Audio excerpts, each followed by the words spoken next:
everybody, welcome to English Class. I'm Angela and I'm so happy you've joined us today because this is not only launch week for English Class, but it is also Teacher Appreciation Week. Throughout the week, I've been speaking with various teachers who teach English as a foreign language. I want English Class to be a space for not only English language learners, but also English language teachers and even native English speakers. I think if we all work together, we can create a really authentic place for learning English. Most of the interviews you'll be seeing will be with non-native English speakers. But the other day I had the chance to chat with one of my good friends who teaches English as a foreign language. She also lives in Spain and she's one of my best friends and I really admire her as a teacher. So I hope you enjoy the conversation that her and I had the other day and that you get some insight into what goes through a teacher's mind and what's challenging for them, what kind of advice do they have for other teachers, and you can check out some other teacher interviews on my Instagram. You can look in the teacher's highlight to see some of the Q&As that I did with non-native speakers. All right, let's get started. Hi, Molly. Hi. Welcome to English Class. I'm so happy to have you here. Thanks for inviting me. My pleasure. Of course. So as I said in the video before, Molly is a really good friend of mine.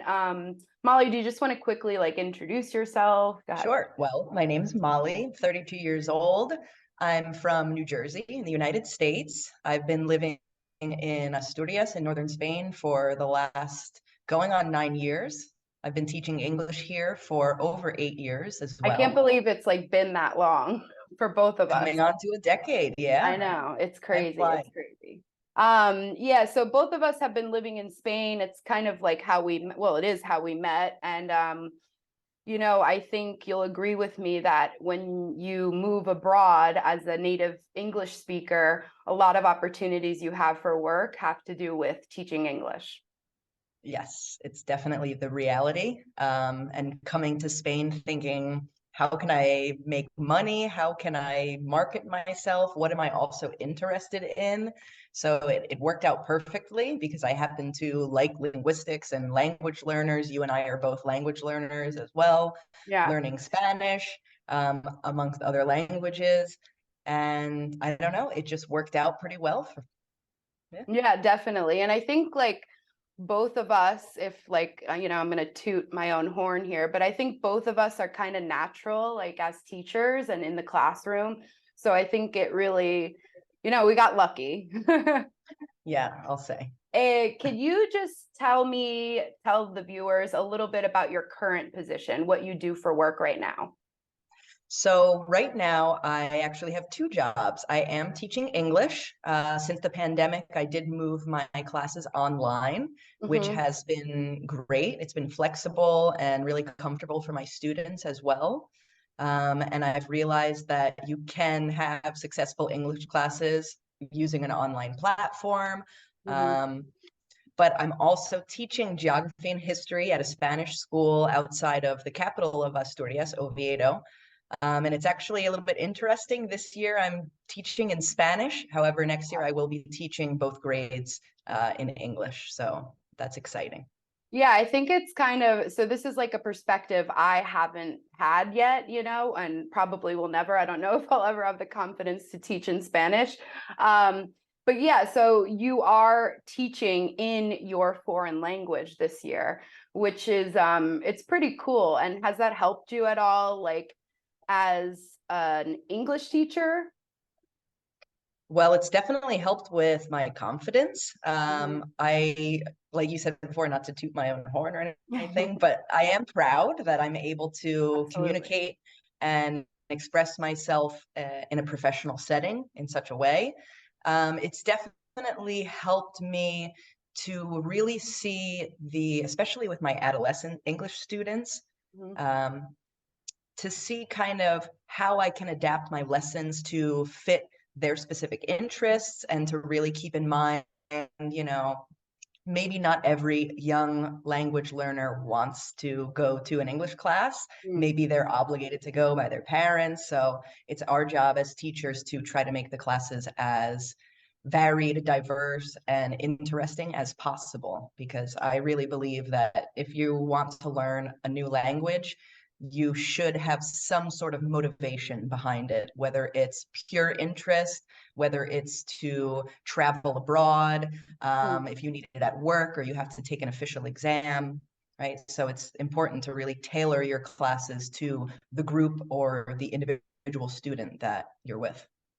Yeah, I think you make a really great point there, because when you're teaching kids and adolescents, yeah, it's kind of like their parents are in charge of them still. So they are, the school curriculum might demand English class, or, in your case, private extra classes. Parents are usually the ones, at the wheel there. I talked about creativity a little bit on my channel.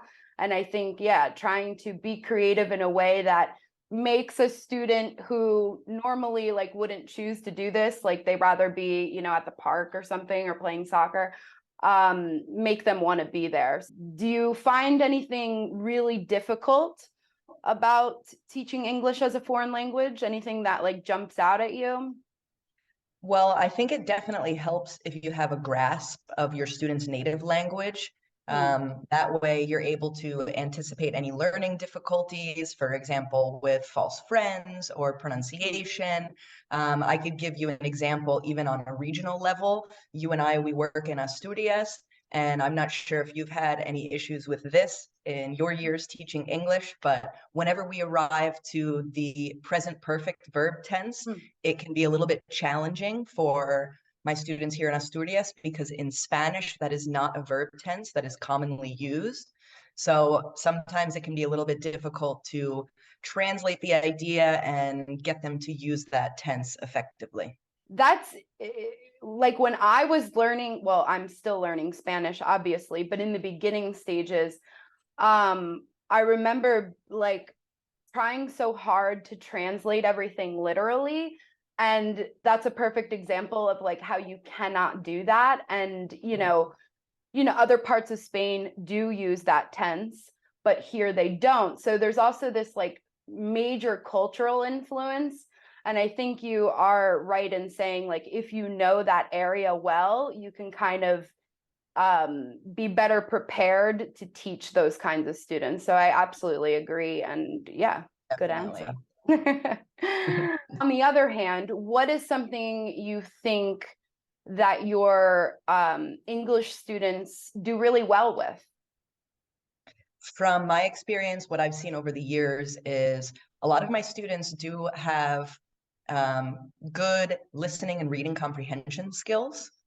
Even the writing skills are quite good. However, I have noticed that when it's time to speak, some of my students maybe have a little bit of vergüenza in Spanish, maybe they're a little bit embarrassed, or they are afraid to open themselves up in a situation where they could practice their language skills because they're afraid of making a mistake or afraid of not being understood. So I always try to encourage my students to just go out there and really try, and always remember that nobody is judging you. I understand as well, when I first came here, I was terrified of speaking, especially in groups, because I'm a bit of a perfectionist. I didn't want to make any mistakes, and I was afraid that I wouldn't be able to get my point across. But confidence is fundamental when you're learning languages, and it's really something you have to work at and continue to build as time goes on, because I personally believe that language learning is for life. Circling back a little bit, you said listening might be a little bit easier for your students. Do you have any idea why that might be, or any opinion on that? I think some of it has to do with it. Really, I can only speak from my experience working in Spain. I think some of it has to do with an interest in pop culture or English language films, TV shows, music, even playing video games. Yeah, I've video met a games. lot of people over the years in Spain who have learned English by playing video games or by listening to music, really printing out lyrics to a song and memorizing them, practicing their pronunciation. So I think that definitely helps, and that can be applied to really learning any language, trying to immerse yourself as much as possible. Yeah, I agree. I do think that because English is so widely spoken, and that those pop culture aspects really help in those, you know, kind of ways with listening. I always was surprised with the video games because I'm not really a video, you know, I'm not a gamer. So I was always like, what do you mean like you learned on video games, you know? And then my boyfriend, as you know, he doesn't speak any English really. I mean, he's getting better. I got to give him credit. But, you know, a lot of things he knows is from playing a video game. So that always kind of surprised me. I hadn't ever considered that before. Kind of an environment too where without living in the country, without having the opportunity to move or spend time in a country whose language you want to learn, it's a good way of immersion. No, if you are gaming with other people from other countries, it's likely that the language you have in common is English, and you kind of, it's a sink or swim situation, you know, and really you have to make the effort to communicate. And obviously we know the more you practice, the more you're going to improve your language. Yeah. You know, I want to have a quick conversation. What do you think? So a lot of ESL teachers are, let's say in the United States, for example, when we have, you know, we have so many different cultures and, you know, this melting pot, as they say. Since we have a perspective of actually like living in a country, so we have access to those, you know, cultural differences, we have that experience. What do you think an ESL teacher, for example, in the United States could do to, you know, kind of better their I mean, these people will probably have students from all different cultures. Let's talk a little bit about like what they could do to maybe, you know, make those transitions easier when they don't have access to those countries and cultures. Well, in general, I think if you're an educator, whether you're teaching English, geography and history, math, science, I think it's always important for the teacher to always continue educating themselves and reflecting on their educational practice and constantly evaluating themselves as well to see what is working, what isn't working, and how you can adapt your way of teaching to benefit a wide variety of students. In the United States specifically with ESL teachers, like you just said, there could be and usually are students from all different countries who could also have different difficulties and certainly have different profiles within themselves. So I think it's important to constantly be educating yourself, you know, whether it's attending additional courses, formation, looking online for different types of resources that can be adapted.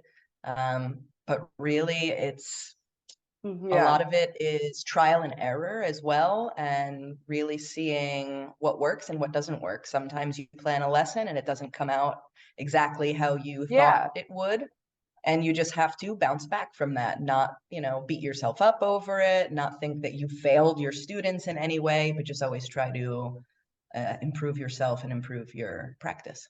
Yeah, and I think that's applicable to teachers in general. And, you know, you're in the For classroom sure. this year, like next year you will learn from the mistakes you maybe made this year, and, you know, like anything. But I think you hit the nail on the head there. I think it seems a little flowery to say, you know, keep an open mind. But I think it's really key when teaching to students that, you know, their first language isn't English. And I think people that have these multicultural classrooms have to do that even more so than, you know, if you're just kind of teaching to one culture where you still have to keep an open mind, obviously. But yeah, I think that's, you know, it's kind of like, it seems like the obvious answer, but it's like the really important answer. So yeah, just keeping like an open mind and tailoring, you know, their needs, well, tailoring your lessons to their needs and things like that. Great. For sure. Okay, so it's Teacher Appreciation Week, so I want to come back to you as a teacher. What do you think makes you yourself unique as a teacher? Well, at the school I'm teaching at right now, I work with adolescents. Something that I've always kept in the back of my mind is remembering what it was like to be an adolescent. Mm, Keeping that in mind, realizing that they do have a life outside of school. And like I was saying before, it's really important to try to find the motivation for each of your students. Why do they want to learn English? What can they get out of it? If they are totally uninterested and their parents are just forcing them to go to an English class, to really try to pinpoint the things that they're interested in. So in my classes, for example, I can give you an example of one student of mine who is really into superheroes. So mm, we designed an entire unit around superheroes, first introducing new vocabulary, descriptive words, action verbs, and their antonym, synonym. And then he himself was able to create his own superhero.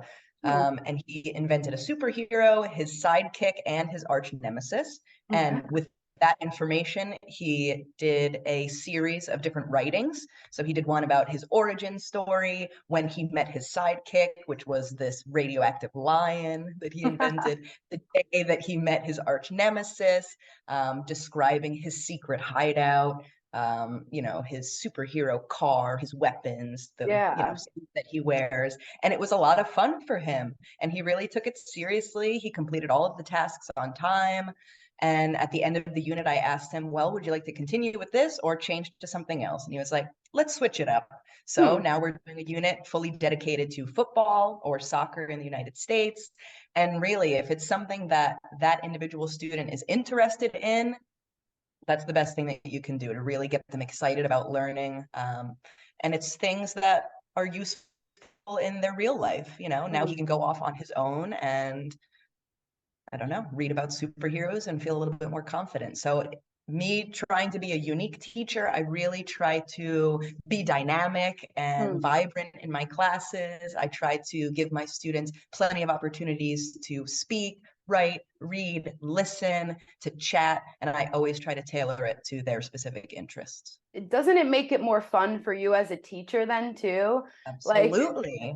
it's just like I can't be in the book all the time, or like I have to be, it just makes it, that dynamic environment just makes it better for the teacher as well. And there are situations that you can't be as creative because you have certain things you need to do, or it depends on the school or the job or the client. But Mhm. yeah, those opportunities are really just, that's when it's like fun And to it's teach. magic too when you see the Mm, light bulb go off and you can see like the pride on your student's face after, completing a task that maybe a couple weeks ago was almost impossible for them or yeah. unthinkable. Or so it is definitely a very rewarding and fulfilling job. Okay, so I have two more questions. So the second to last would be, what is a piece of advice that you can give to someone who wants to learn English? That's a great question. And I think it can be applied to nearly any language that anyone could want to learn. Patience, patience, patience, to realize that it's not something that happens overnight. Any program, any application that's telling you, learn English in 2 weeks, Hmm. trust me, it doesn't work like that. It is a process. There will be moments when you feel like you're on fire and you're learning so much. Then there are moments where you begin to plateau. I'm sure you've experienced that in your language learning. I know I have, and it's really frustrating. You think, I'm not making any progress at all. My advice is to immerse yourself as much as possible in the language, especially if you're unable to study, live, or work in um, the country of your target language, for example. So that could be something as easy as changing the language on your mobile phone, or specifically watching TV shows in English, but really actively watching them. I know it sounds a little bit nerdy, but having a notebook out and writing down some new expressions or words, or, hey, that's kind of a funny word. What does that mean? Pausing the video, maybe going to look it up. It's important too to seek out people that might speak your target language. Maybe there's a group in your city or town that you could join, even if it's just once a week, once a month even, right? To really put yourself out there. But patience is key, and not being afraid to make mistakes. There's a quote that I really like by Charlemagne, Hmm. and it goes, "To have another language is to possess a second soul, Hmm. or third or fourth." So even though it's frustrating sometimes when you're learning a new language, and sometimes it may feel like you're not making the progress that you want to be making, it really, learning another language changes your perception on things, your attitude, and just how we see the world that surrounds us. And I think it could be a very beautiful thing. So I encourage all new students to try to make a plan, stick with it, be patient, and continue to build your confidence as time goes on. That's, the most rewarding thing. You begin to think in different ways, which is, it sounds crazy, but it's really true. I mean, you and I laugh about it all the time. Like when we have conversations in English, like we will say a Spanish word, even if it's just her and I, because it's like, it's better said in Spanish or something. Mhm. And I feel like your thoughts are like that sometimes. Like it's just like, I wouldn't have thought about it in that way if I didn't know Spanish. Exactly. Like no language limits your ability to perceive and look at the world, but languages do change your focus a little bit, Yeah. right? And it makes you Yeah, you see things adjust in a it. different Yeah. light.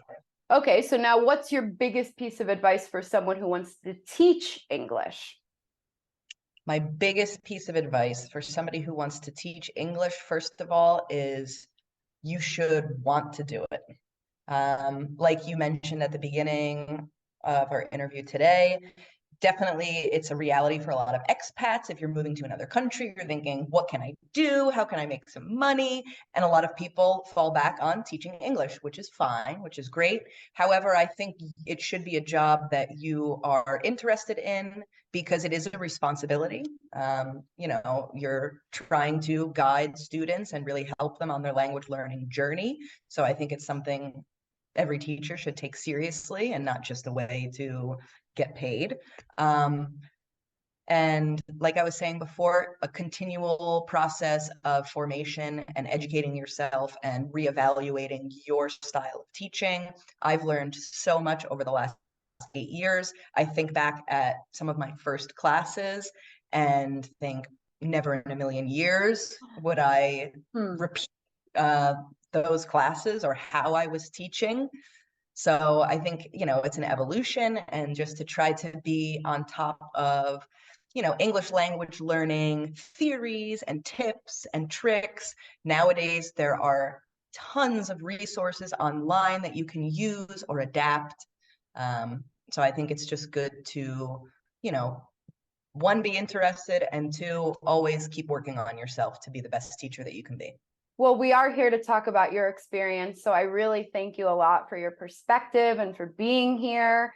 My And pleasure. yeah, and the dogs are going crazy. So I think that's about time. So this is Teacher Appreciation Week in the United States. So I'm going to be, showing the perspective of some teachers this week. And I really wanted to talk to you as someone who's a native speaker and who also teaches English in a foreign country. Mhm. So I admire you as a teacher and person as well. So I really, I again, admire you too. thanks. So yeah, that's it for today with Molly, and I'm sure she'll be back on this channel. And I don't know what else to say. Molly, I will talk to you in like 2 minutes. Signing off. Thank All you. right. Bye. Thank you. Bye. All right, I'd like to thank Molly again for participating and being on my channel. I'm sure we'll see her again in English class. I hope you enjoyed this interview. Like, comment, subscribe. Do you want to see more videos like this, etc.? Thanks for watching, and I'll see you next time in English class.